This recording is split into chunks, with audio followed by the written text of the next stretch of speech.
How are you doing, everybody? My name is Paul. I've been in this country for about 56 years, and I think, Albo, you're the biggest wanker I have ever seen in those years. Yeah! Hey!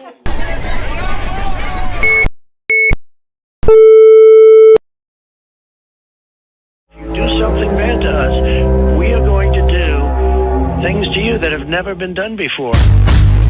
We the people tell the government what to do. It doesn't tell us. We the people are the driver. The government is the car. And we decide where it should go and by what route to do. We the people are free. And I hope we have once again reminded people that man is not free unless government is limited.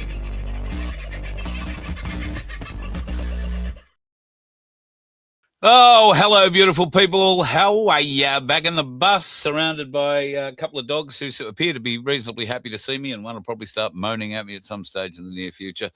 Got to say, folks, I'm absolutely friggin' knackered, but what a great week it's been away. A fabulous time up at the Stony Creek Bush Camper Caravan Park. Wayno's in the chat, mate. Thank you. Again, and stick around. We've got a bit to show you. It's not a lot tonight, but I'm going to get some editing done, and we're going to put something pretty significant together.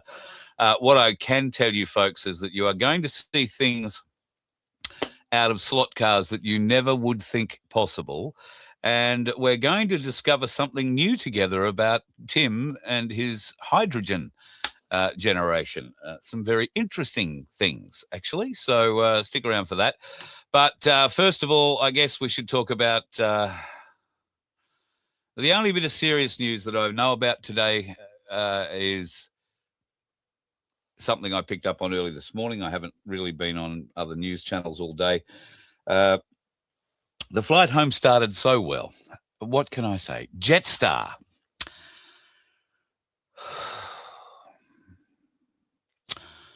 I'm a little concerned about the hiring practices. What sort of aptitude tests you are giving to people who you are employing these days when it comes to hosties. Now, certainly they're lovely, they're polite, they're very friendly and all that, but they don't appear to be terribly clever. Getting onto the flight today, I was sort of maxed out on baggage, and I'd paid for extra. Because there's a fair bit of electronic equipment that weighs, it's bulky, but it weighs pretty heavily anyway, and I had a lot of it. So I had a lot of it underneath the aircraft, but I had also paid for 14 kilos of it in my carry-on. And I flew down with 13.7 kilos in my carry-on. No problems whatsoever. I get back this morning to Adelaide Airport, and the lovely Jetstar hostie for the flight back up here suggested we all had to weigh our carry-on bags. Okay, fine. So I put it on there, and bugger me, somebody had snuck something a little extra into the bag, and it weighed 14.1 kilos. And I thought, I know what that'll be. And Wayno, you will know what that will be. There was an extra battery and a couple of other little bits and pieces that I threw in that took me over the bag limit. And she said, "Oh, well, you'll have to take 4 kilos out." And I looked at it again. I said, "It's 14.1." She said, yeah, but, it's only 10 kilos in a bag. You'll need 2 bags. And I'm standing at the head of this rather large queue. So I said, I don't have another bag. She said, oh, well, what do you want to do? Do you just want to carry it on with you? I said, I'm not going to carry, it's all electronic equipment. I said, I'm not going to carry 4 kilos of that on free. I'd like a bag if you can give me a bag. I'll give you a plastic bag, she said. Okay, after wondering why on earth this is going to make any great difference. But anyway, I complied, and I put 4 kilos of electronic stuff in a plastic bag and dutifully picked that up in one hand and my carry-on luggage in the other, and my Tasmanian jacket, thanks to Black Sheep, who we will get to. He's in the Cape. On, and which, I mean, that thing's got to weigh a kilo and a half, 2 kilos anyway. I mean, there's 2 dead sheep in it to make it, I'm sure. Anyway, I get on the plane, and I'm lucky enough to be sitting up the pointy end. And I mean right up the pointy end. I'm in seat 1D. Everybody gets on the plane, they walk into me first. And I'm one of the early ones getting on the plane. So I've thrown my carry-on luggage into the thing above me. I've put the plastic bag containing the 4 kilos of crap that was in my carry-on luggage. I put that on top of my carry-on luggage, and then I put the 1.5 kilo, whatever it is, jacket on top of that, all in the one same space that my carry-on bag would have just, well, did fit. I cannot. And if there is a hostie among you, if there is somebody who would, an aircrew person who can competently explain to me what difference that makes in aircraft performance, I'm keen to hear. Because I'll be honest, I looked for it all the way to Brisbane. I looked to see if we were flying right side down, because I was on the aisle, but I was on the right side of the aircraft. And, you know, that extra 4 kilos stuck in the second bag on top of the 10 kilos in my carry-on luggage could have made that absolutely, we could have flown that way. And being at the front end, I took particular notice of how fast the nose came up. Did we have to go for an extra long run along the runway before we gained enough speed to get a bit of lift to get the nose up? But I'll be honest, the thing took off in a much shorter distance than I thought it was going to with my extra 4 kilos. And it was, didn't lean. I mean, I'm just, I am staggered at the level of intelligence that they seem to be employing. And if that is the standard of the air crew behind the cockpit door, I'm really hoping they have much different and much more skilled people employing the people who are on the other side of the cockpit door. I've got to admit, I saw them both today, and good young gents. They flew us up, no problems at all. And I've got to say, lovely aircraft. But, God. Anyway, when I got to Brisbane, things had changed a little bit. I haven't been flying for a long time. And Brisbane Airport's had quite a few changes, as it turns out. So I've turned up at a baggage carousel that did say my flight number for a while. And I stood there for about half an hour waiting for luggage, and nothing came out. And I noticed that there didn't seem to be too many of the other passengers floating around either. So I went for a bit of a wander and found eventually some help. There seemed to be very scarce help available at the Brisbane Airport initially, and found out that the temporary luggage area for Jetstar was somewhere half a kilometre the other way. So I wandered back that way, found it. No, I might be exaggerating with half a kilometre. But anyway, found my luggage, which was the loneliest bag on the carousel at the time, and skulked my way out of the airport. So thank you, Jetstar. It was a novel and truly novel experience. Anyway, that arsehole Albanese. Oh, I shouldn't have used that word arsehole. You might recall last week, Anthony Albanese was held accountable in the press for a speech he gave in question time regarding the rising numbers of different sexual health things that are happening with girls particularly, but I don't think he was fussy about naming a gender. Anal tearing was the topic he brought up. Increased numbers of anal tearing. You'll be pleased to know that the Prime Minister has a book thing that he sort of promotes. This is, the Prime Minister's book of the month, book of the week, book of the whatever it is. Well, here he is promoting what could only be butt stuff in his book club to people. So 1 minute, the lying, cheating, sleazy Albanese is telling you one thing in the Parliament, while in his book club, specifically targeting children, he's educating them. Oh, you want to get, the book is all about giving it a look, giving it a go, don't be afraid of it. Anyway, if that hasn't made you sick, I'm sorry, maybe it has made you sick. Makes me sick, absolutely bloody sick. And I'm too tired and upset about it to talk about it tonight properly, because I'll just swear and carry on. And that doesn't do anybody any good at the end of the day. It doesn't help the cause, doesn't help me, doesn't help you, just looks like a silly old man with a grey beard wearing a lumberjack jacket going off for no apparent reason. So very sad. So I won't do that. I will go off and do other things. But what we do have to do is get rid of this abhorrent Labor government. We have to make sure that it is replaced with something that will change this nation for the better. It will not prolong the bullshit that goes on. And more people are suggesting that One Nation are going to be that. Well, they've dropped a couple of points in the latest polls, apparently, and Labor Party have gone up a fraction. I don't know what they could have done to have gone up, but anyway, we'll try and investigate that in the next little while. Certainly, housing clearances over the weekend, I think, failed again. They were down significantly, and real estate agents are saying that it's because of the budget, not, a symptom of other things, as the government would have you try and believe. Okay, I'm having a bit of a glance through. I can see the lovely Deb Shippard, who we had a fabulous time with at Wilmington. So Deb's in the room. Thank you, Deb, for everything you did over the weekend. You and Kevin, wonderful to meet him.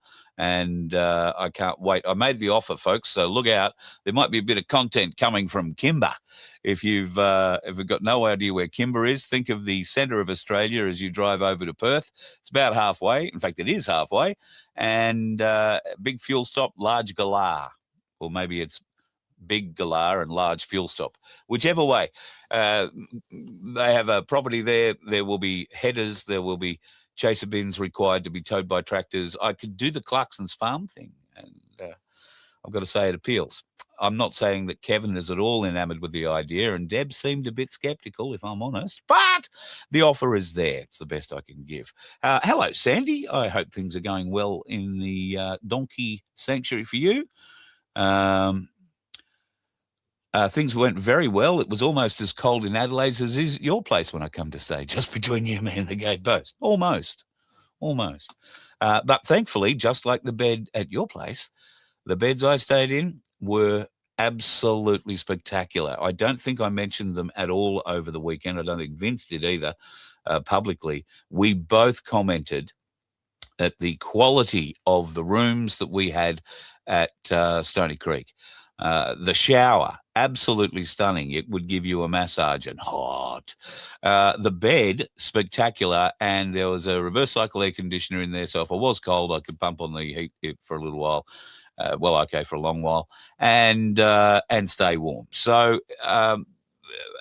absolutely wonderful. And I slept like the dead, Wayno. I just want you and Kelly to know.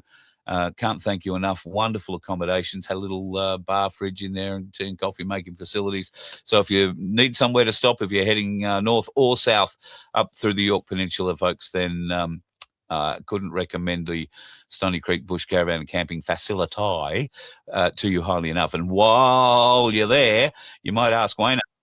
I had it pancake breakfast time. Wayno. Yeah, Mate, I've seen you working pretty hard on this tonight. Well, Yeah. Oops. 2 days. Got myself down. So the pancake mixture and, of course, the great pancake cooker. So he cooked breakfast for us on Sunday morning, but I know Wayno doesn't want to see that. He wants to see a few other bits and pieces, and we will get to that in the near future. If you go to the Stony Creek Bush Caravan and Camping Facility, you will have a go at the slot car sets, won't you, Vince? Yeah, indeed. I had a ball. Listen, guys, honestly, I'm just jumping in here doing a no-no. But really, 5-star. That caravan park, it's in the middle of nowhere on a town that basically doesn't exist anymore, but it would have to be 5-star. Out of all the caravan parks I stayed at, best layout, best entertainment, best everything. Well done, Wayno and Kelly. Excellent stuff, mate. Really good place. Done well. Okay, I'll duck out and I might pop back in later. You may indeed. So a little bit of news from Lightning Ridge. Andrew's a daddy. Folks, we have puppies. Yes. Now, I'm just trying to remember exactly the breeds, and I'm not in the right frame of mind to think of it right now. However, there are 8 of these little gorgeous things. I think there are 5 males, 3 females, I want to say. And they were born yesterday. Now, Andrew and his family have been very generous in making an offer that for everyone that they sell, and I can't remember the price, so I'm going to have to send him a text and get all this sent to me again. If you are looking for a puppy, and these will grow into quite reasonable size hounds, not lap dogs, they're outdoor dogs. Dad is a trained guard dog, and mum is, well, I guess a bit protective, but she's a mum, and that's what you'd sort of expect. But if you're interested, then reach out, carl@vofhq.com, and I'll put you in touch with Andrew and the family, and you can work out whether or not you'd like to adopt one of these wonderful little puppies into your world. Are you scared of a data center coming to your part of town? I know I probably could be a bit concerned about data centers coming to Australia, and I'm certainly very concerned about data centers and the noise that they seem to develop. There is a very low frequency hum that comes from these things, and it is appearing to be quite disturbing to residents around those areas. I'm just looking for a video that I thought I'd downloaded, but clearly I haven't, that would have played you that and shown you. But I'll dig that out and make sure I've got it for you tomorrow night. And I guess the only other big news about big infrastructure, things like that, is in India at the moment. It appears that certainly in certain parts of India, under fear of what it's doing to them, Indians are setting 5G towers on fire.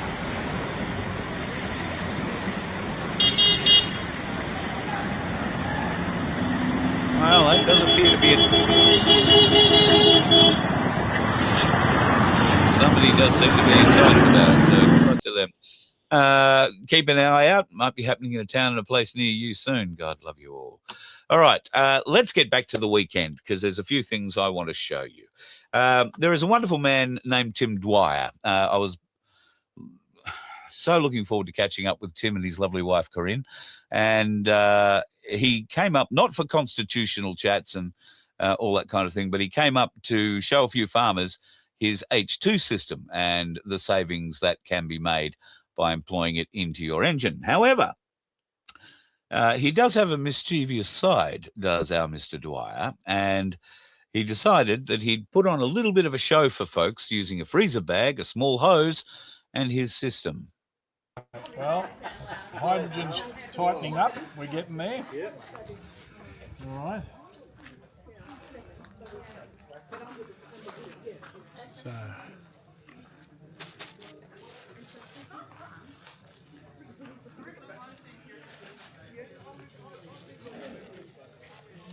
All righty.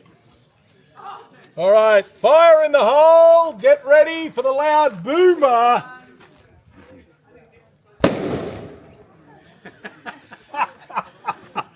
Gotta love that, don't you? Now, I'm going to tell you, folks, you don't really get the appreciation for the sound here, but there, in situ, absolutely deafening. And just from such a small amount.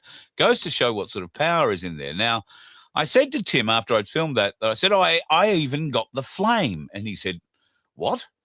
I've never seen the flame. And I said, oh, yeah, I'm sure I got the flame. So part of the reason we're on a bit late is that I just got the video into the system and was able to get some shots. And I wanted to see if for sure I did get the flame. So it apparently I did. But it's not where you would think it would be. Now, you can see that red area in the bottom of what is the bag. Now, that bag is open at the bottom there. Tim had pinched off the top of it. Obviously, that's where the hydrogen was, and that's where he lit the lighter and made the boom. But the flame didn't go outwards. It imploded, and he had a name for it. I can't remember it, but essentially hydrogen implodes. And if you look a little closer, you can see that the flame itself is on the left-hand edge of the bag. I'll go in a little bit closer. You can see that the flame is over on the left-hand edges, and the exhaust, if you like, is blowing out the bottom of the bag. What amazed me was the reflection of it all on Tim's very dark blue jumper. Look how it's lit up his chest. Now, the other thing of interest to me is that is 1/30th of a second. I have one frame of it at 30 frames a second, and that's it. And at that point, as you can see, the bag is still what looks to be inflated with the fire coming out the back. And in the very next frame, it looks like a limp sausage hanging out the end of his hand, and there is no flame, and the bag is, I guess, still reacting from having something blown through it rather rapidly. But really, really interesting. So Tim was explaining a lot of that over the weekend, and I will also load up another video, which we will get back to if we have time. Tim gave a chat around the campfire, which was about the ether. And I've got to say, if you haven't had a conversation about the ether with Tim Dwyer and how it affects you, how it can affect you, and there are a couple of demonstrations. I haven't edited this video at all. It's raw, straight out of the camera. You'll be quite surprised at what you see, but I'll get to that shortly. What do you wish for this time? Sorry. As just for interest, while Tim was doing it and that explosion, he did do one more demonstration later, and it went off and it just echoed everywhere. But at the time he was doing those demonstrations, yours truly was sound asleep in the cabin. Yep. Now, nobody that could much wake you. Loud noise. One's got to wonder if World War III happened, am I going to sleep through it? Because I didn't hear any of it. Well, you'll go out peacefully. Or say one thing, it tells me that those cabins are well insulated. Yeah, very true. Yeah, very true. But yeah, no, amazing stuff. Geez, that was good photography too, Carl. I'll give you credit for that. That was great. And Tim didn't do one or two of these things. He did like bloody 20. So, you know, the people of Wilmington may well have thought they were under attack. Although, you know, Edinburgh Air Force Base is a bit south of there. They may have just felt that the Americans were out playing for the day. I guess that's a possibility too. Now, I've shown you about Wayno's pancakes, but what I haven't shown you is Wayno's slot car set. Slots are fun, folks, is 43 meters of pure delight.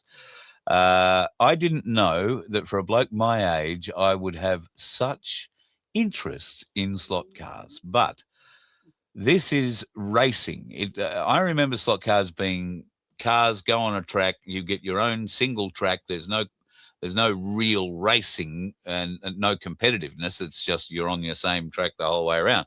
This isn't that. You can change lanes with these cars. You've got to go in and do pit stops. You've got to do tyre changes. The track accounts for wet weather, and so will reduce the speed of the cars for a lap or two. You can have, you know, I'll edit it all together and show you. But I do want to give you a bit of an idea of some of the speeds that can be attained, and I hope I've got it somewhere close where these cars are jumping off the track. Now, I'll get Vince to come back in for a second.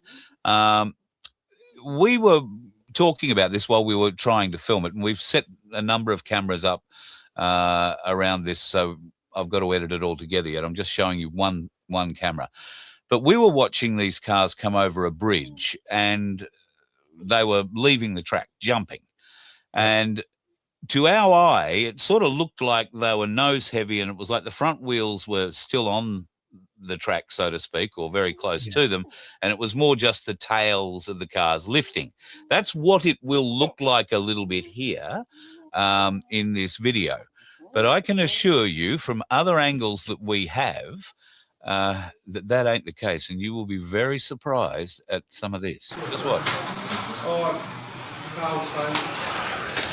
So this is a digital track, and you can have, I think, up to 10 cars racing at a time. He has ghost cars that run at certain speeds and generally just are roadblocks, I guess, you've got to race around. And I think he's got controllers for up to 6 people at a time to race. But these cars, this is just one of the bridges, and these cars coming over it now are going over it slowly, and I mean slowly. I'll turn that sound down just a little bit. When these things start rocketing, they leave the track. They come off there and do not land until pretty much where the camera is. It's like half a metre, that distance, isn't it? Or probably even a little bit more. Yeah. I am staggered. And the pace that they go around this track is relative to 320 or 340 kilometres an hour, I think Wayno said. So we're not quite driving them at that speed, are we, Vincenzo? No, well, I found that at the point where I had to say, okay, now I need to break the corner. Oh, too late, I'm already there, and I rolled it. So, yeah. Not at all. Yeah. Amazing. You know, I thought I was too old to enjoy kid stuff, but man, loved it. Absolutely loved it. Every time you hear a crack there when they come over the bridge, that's one of them actually jumping, or maybe all of them. And you can see, you know, just how close the racing is. Now, Wayno's keen on getting a lot more of this happening. I mean, he's in an area at the moment where, as you said, there isn't a great deal of entertainment, but this is something that he and a few of his mates get together with on I think it's a Wednesday night, and they run races. And everybody is welcome. Anybody in the park can come in and play as well. And aside from that, there's a pool table and a couple other bits and pieces. And then, of course, outside, which you'll see in another episode of the show, is the RC area where Wayno just went absolutely mad and has been building not one but 3 RC tracks. And we got out there and had a ball on those over the weekend, I've got to say too. So there's that. And the birds, absolutely wonderful array of birds. And then, of course, there's the strange lights in the sky at night. But I got a bit confused. I got very excited. I thought I saw one of those strange lights moving, and then it stopped and was in place. I went and got Wayno. I said, I think I found one of those lights. I reckon that's not moving. And he said, no, well, that won't move. That's Venus. So... Really? So anyway, bloody, you get an idea. Anyway, that was just one corner. We will show you all the rest of them, and I'll cut together a little video for that. But had an absolute ball up there. If you've got kids, they will love that, but they might find it at times a little difficult, because if they crash, they've got to go and put the car back on the track. And, yeah. But I think that's the hook for blokes like us. You know, we don't mind reaching over and putting the thing back on. Oh, okay, you got to slow down to get through that bit. All right. And Wayne kept saying, oh, you know, it's a 16-second track. It's a 16-second track. But we're doing like, you know, and it's quite a competition. 40. Yeah. It's quite a competition, though, between the boys that are into it there and play regularly. I think Wayne currently holds the track record at 9 and a bit seconds, and one of the boys ribbed him. It's in one of the videos. You hear him say, "Oh, look, I've just got the new track record at 8 seconds," and you could hear it. You what? There's a bit of competitive edge going on in there, bloke. I got to tell you, good on you. Very, very cool. Very, very cool. And can't recommend it to you highly enough. Even the ladies got into it. And Kelly is a regular racer on Wednesday nights. She drinks and drives, as they say. She doesn't mind a wine. Well, not on a Wednesday night. And Kelly's kitchen. Food was fantastic. Absolutely brilliant. Also, don't challenge Kelly to a game of 8-ball. You know. No, she pantsed Vince and he reneged. No, quite. I did pot a ball. Oh, did you? Oh, very good. Very good. All right. Well, last night we went out for dinner. You can see Vince's horrible head in here, along with a pair of Pauls. Paul Offey, and, of course, Paul over the back, who you saw at the front of the show. He was up there over the weekend as well. We had an absolutely magnificent time. What you didn't see was Jack. And Jack was sitting over my shoulder. From that perspective there. And I said, oh, yeah, you're going to be in the picture, Jack. No, I don't want to be in the picture. Don't want a picture. But Jack was telling us how he caught a trout, and that he is a bit of a trout fisherman, loves to go to Jindabyne every year for the big national trout fishing contest up there, and turns out he's not a bad trout fisherman. Back in 1991, Jack caught a trout. One hell of a trout. That's a 7-kilo trout. Caught in the Torrens. 7 kilos. You got to think that's a record? That's a record. That's an Australian angler's record, and it still stands today.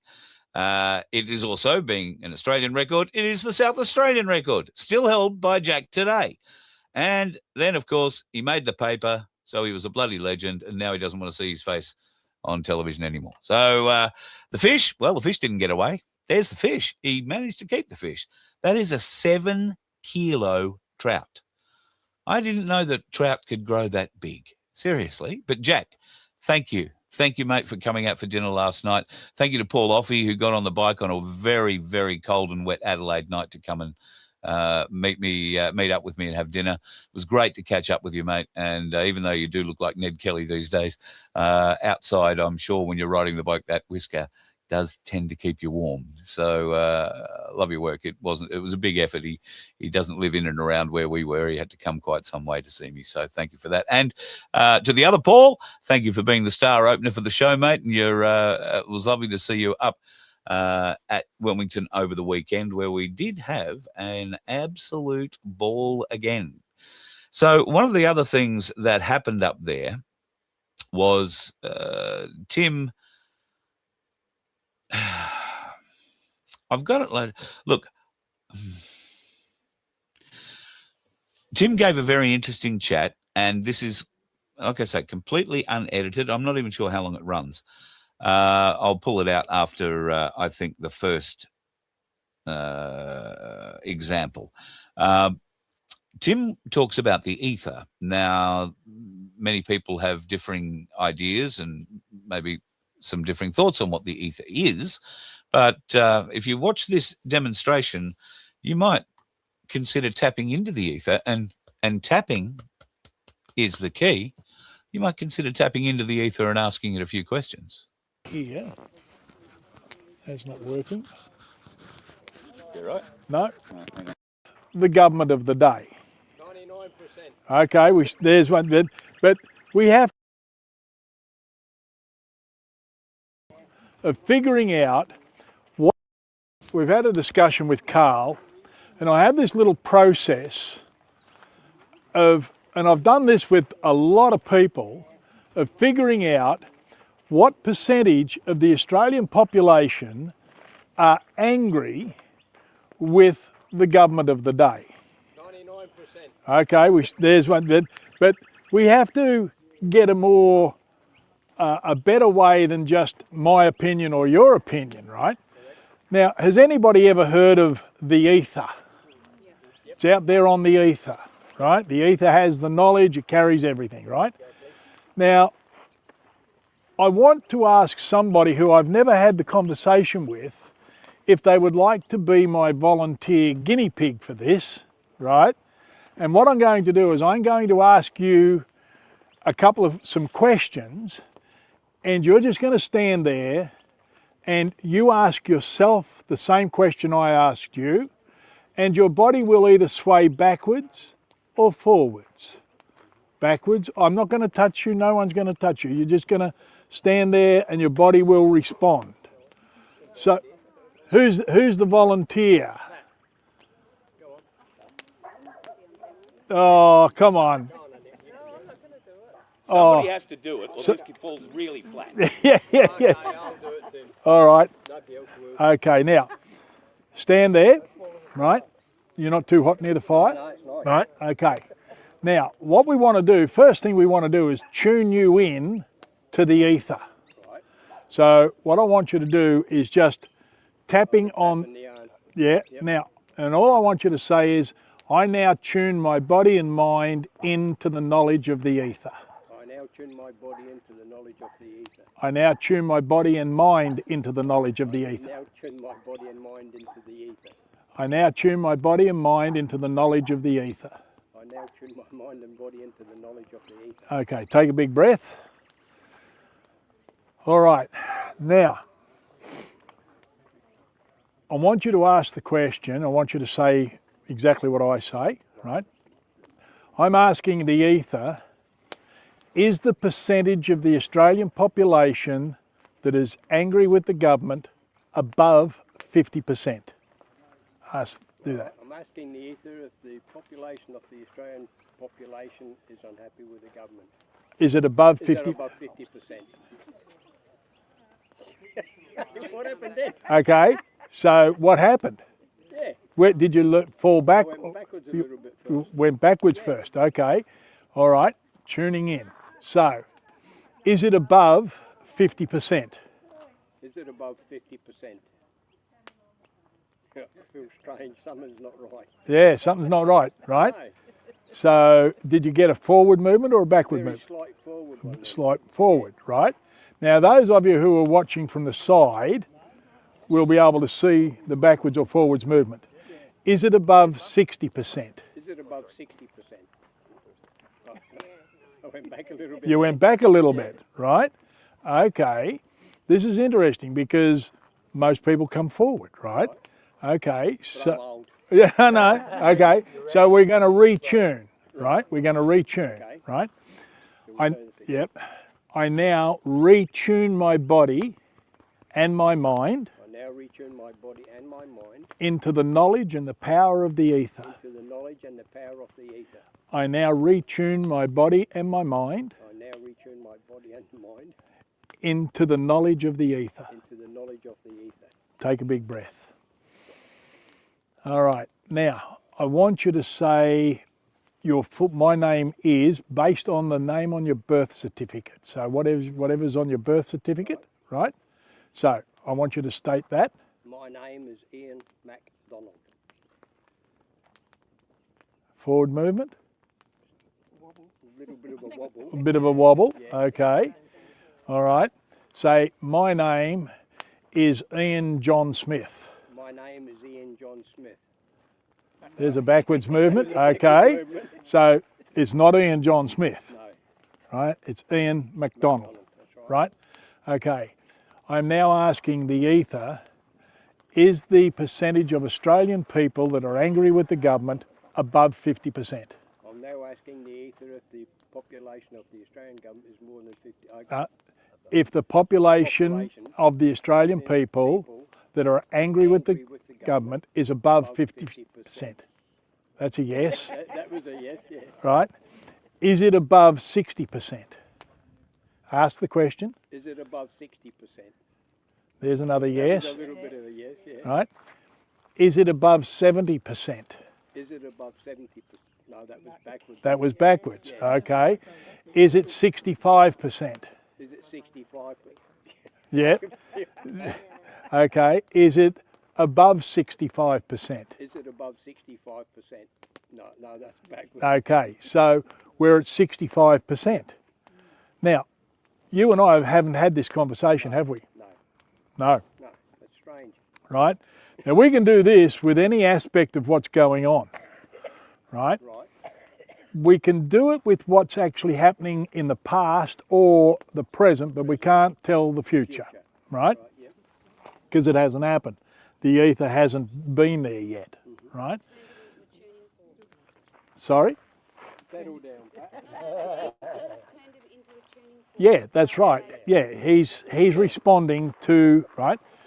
All right, now, the other thing you can do is you can ask the ether the question, right, that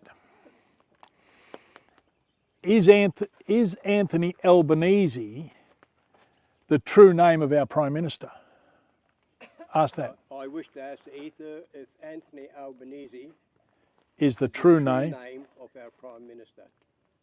No, No. right? No, it's not. Bullshit, what's going on? Right? So no, it's not. Is the name of our Prime Minister Anthony Norman Ellery? Is the name of our Prime Minister Anthony Anthony Norman Norman Ellery. Yes. Yeah. This is bullshit. What are you doing? So, yeah. So what we've got to understand is we all have access to all the knowledge that's out there on the ether. It's been there forever. And yet we choose not to tune into it for some reason, right? Or we're ignorant of it. Maybe it's been kept from us, the access to the knowledge, right? And so when you want to know something that is either currently happening or has happened in the past, you can tune yourself in, your mind and your body, into the power and the knowledge of the ether. Do that 3 or 4 times, stand there and ask the question. I'm now asking the ether, is this, or is it A, is it B, or whatever you want to ask, and your body will respond with either yes or no, right? It's forward is yes, backwards is no, right? It's freaky stuff, but it's available. See, I can divine for water, but I also divine for gold. So you can tune your body in to the frequency of water, or you can tune your body in to the frequency of gold. It makes no difference to the body because the ether, the knowledge is there, right? And so we don't ever have to wander around now wondering, I wish I knew. So we have to do this all the time? Well, every time you want to do it, you just restate yourself, and away you go. Does it make a difference between left and right? No difference, left, right, either way, it's okay. Yep. What was his last? How many times did you tap yourself? Oh, 3 or 4. Ellery. Yeah. Anthony Norman Ellery. He changed his name to Albanese because when he first ran for Parliament, his electorate was full of Italians and Greeks.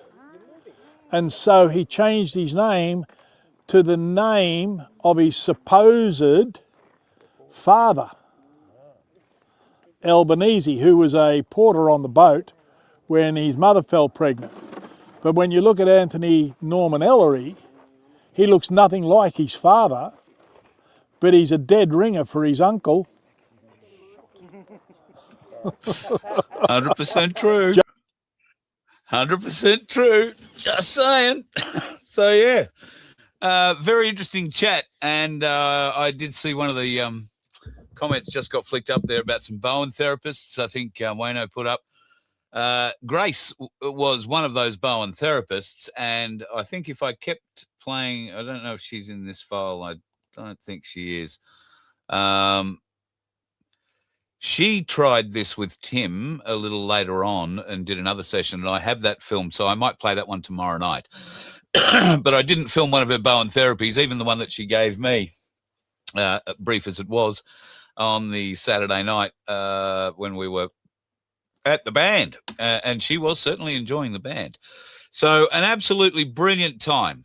Absolutely brilliant time. And I'm only saddened by the fact that we couldn't be joined by more of you.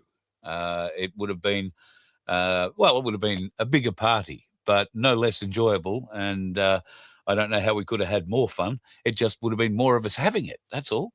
So I'm really hopeful that we can do this again. And that beautiful puppy that you saw in the background, that's Merlot. And beautiful hound. Speaking of beautiful hounds, we've got one of our wonderful family who is trekking his way north. In fact, he's gone as far north as you can get and has arrived today at the tip. And of course, I'm talking about Black Sheep, who has made it to the very top of Australia in Cape York. And I'm not sure whether he's got that walking stick to help him walk in or to fend off the crocodiles that guard the top, the top end. But whichever way that worked out for him, he did get there. Now, we've had conversations along the way, and he's been amazed at how his Hilux has been travelling. Unfortunately, before he got to, well, I'm not sure if it was before or after, there was a problem. And that problem is in his right hand. That is his gear stick, the whole gear stick, pulled clean out of the gear box, which makes it a little difficult. Now, one of the horrifying things about this, and this is a very capable man mechanically, I'll have you know, folks, a very capable man, but one of the biggest problems that you have when you would be up at Cape York would be how are you going to get that fixed? Well, it turns out there is a garage, the Cape York Garage. So he went to the Cape York Garage and threw himself on their mercy, and they said, oh, yeah, mate, yeah, probably, yeah, nah, yeah, right, yeah, nah, kiss you, be right, mate, all good, nah, come back in an hour. And they found a second-hand, tore out of an old Hilux that wasn't going anywhere anymore, took the gear lever out of that, 2 O-rings, put the whole lot back in his gearbox. And how much would you expect to be charged? I mean, be honest. If in your town now, if you pulled the gear stick clean out of your gearbox and you had to go and get it replaced today and have it done, you know, fairly smartly, an hour or two, how much do you think that would cost you? I mean, $150 for the gear stick, probably another $100 for the labor to put it in, that kind of thing. Would you think $250, $300 wouldn't be unreasonable, would it, at your local corner garage? How much do you think you would pay, even for a second-hand part and 2 new O-rings and the hour of their time up the Cape? $38. $38. So I got to tell you, that good man, and we know him to be an exceptionally good man, Paul, gave him $100 and said, thank you so much, and drove away with a completely new, well-fitted and completely working gearbox. I mean, goes to show, folks, they're all over Australia, good people, all over Australia. $38. 30. He didn't even have to feed him a fish or catch him a crab. There was no bribery involved. Just beautiful people helping each other out. Way it should be. And I feel so blessed that we have so many of them here. The car is a write-off. I hope you're not talking about his toxic.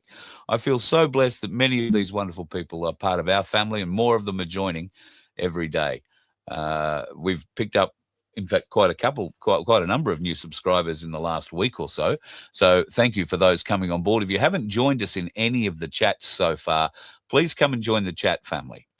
There is a bunch of moderators in there who have been able to help us engender a wonderful family spirit, and everybody cares for others. If you have a problem, throw it out there. We've got plenty of people who attempt to offer solutions, and if not, they'll certainly try and give you support in as many ways as possible, as many of you have done to help support me in so many varied and different ways. I can't thank you all for the love.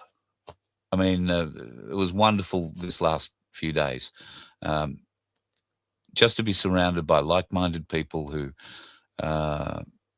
enjoyed the conversations. And some of the conversations around the campfires, folks, and that was but one campfire. There were a number of them. Some of the fire conversations were enlightening, really enlightening. Many people have so much knowledge that they rarely get to share with others. And it's at events like this where people can come together, share food, share a drink, maybe share some good music, share friendship, share love. That's where we grow. That's where we learn to become better people. Speaking of learning to become better people, Dr. Stephen Greer has released a video today, only in a matter of the last 6 hours or so, I suppose. It is a global announcement, a very important global announcement about extraterrestrials and their involvement with Earth going forward. Now, Vince and I have both watched this video. I was going to do a review of it. I was going to play it tonight because I figured it was a really cheats, easy way to do a video and not have to think too hard. Let somebody else do all the talking and I just get to comment. It's only 10 minutes long, but it left me with more questions than it did answers, and I would recommend you go and have a look at it. So Dr. Stephen, Steven, Greer, you can go to drstephengreer.com. There's a link to the show there, or you can just go to YouTube and look for it there. I would say for a video that's 10, nearly 11 minutes long, I think, the first 5 minutes of it is quite reasonable and the kind of thing you would expect to hear, I think, from extraterrestrials reaching out to humanity to sort of say, look, we're here. We've been here a long time. We mean no harm. We pose no threat. We do intervene in things like your nuclear weapons, and we are concerned for you going further as a race. You are about to be given and have access to new technologies that are literally going to change your world. Technologies to do with power, technologies to do with communication, and so many other things. However, with this technology, the gist of the message that Stephen Greer was reading says that if used correctly, it has and will propel humanity into a league of not nations, but a league, if you like, of other civilizations, a galactic federation, a galactic group where we will be able to become, in the fullness of time, interstellar participants. All of it sounds completely plausible, and he is reading at that point a prepared statement. He does switch at that point to what looks to be a bit more ad-libbed, but I don't think it is. Might be for a couple of minutes, but after that he falls back on script. And that script gets concerning.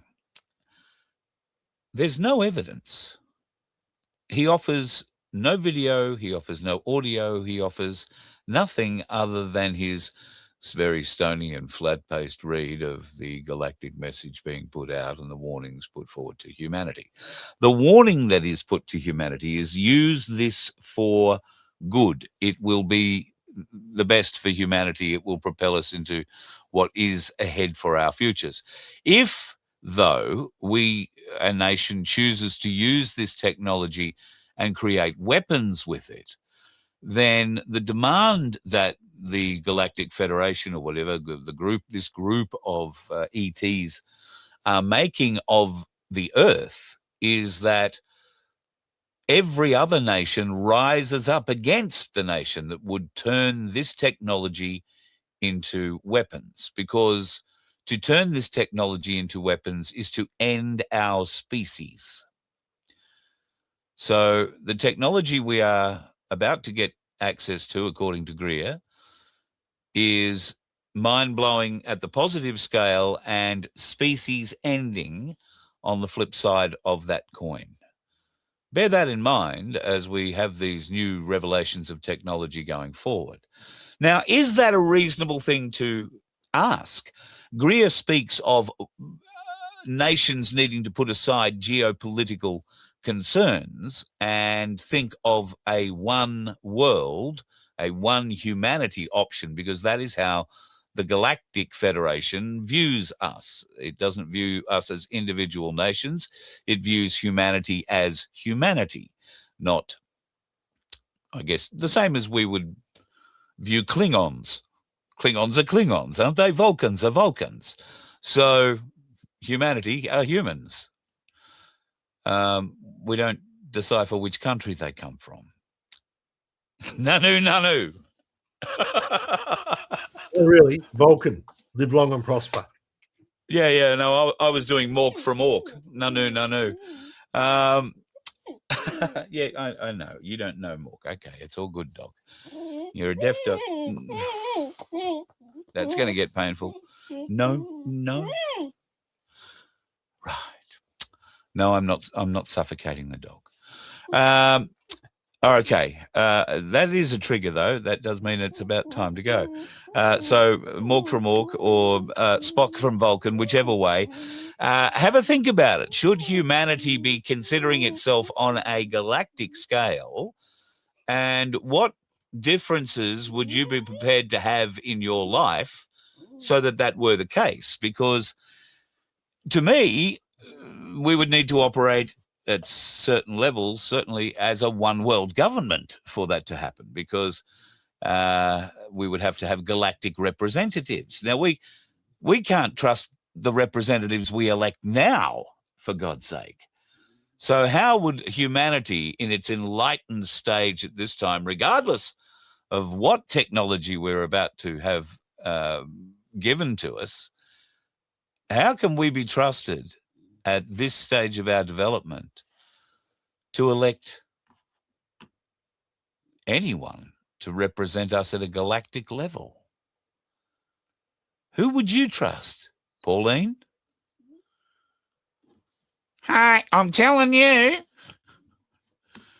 But Albo Sleazy, yes, no worries. No worries, we'll look after that, sir. Don't eat me. Well, just a little bit.